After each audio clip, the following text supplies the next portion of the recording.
First off, versus WCK, that is ZAGP PHC 438. This is the North Gauteng High Court. Now, this was an interesting matter. It was an urgent application for maintenance pending maintenance court adjudication. The parties were divorced and they had a severely disabled son, MC, who suffered from autism spectrum disorder and a severe intellectual disability. The child was residing in a care facility and the mother was facing serious arrears with the facility's payments due to the father essentially pleading poverty. The court had to decide whether the father should be ordered to contribute equally to the costs until the maintenance court could review and make a final order. The matter landed before Neukircher J in the North Gauteng High Court, and she rendered her judgment on the 2nd of May 2024.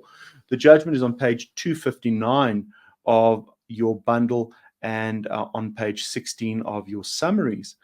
In short, the court looked at the best interest of the child, looked at urgency, the court looked at the parties' equal responsibility, and it also looked at the Children's Act sections 162F, 71I, and 111A in addressing the special needs of this child.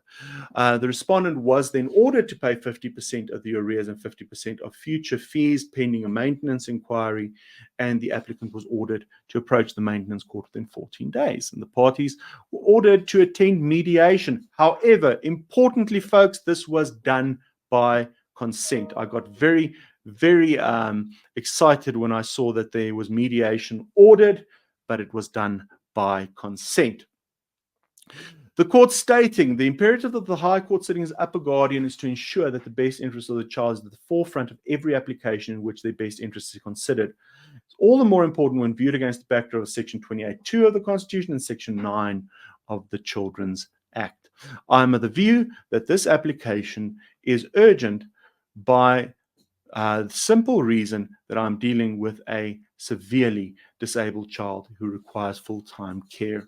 So the court made an interim order pending the adjudication of the maintenance court. Very interesting, and I think a very significant judgment in terms of emergency situations such as this, where the child was being faced with being put out of the sanctuary where they were residing, and the mom then being faced with a position where she would have to stop working to look after the child.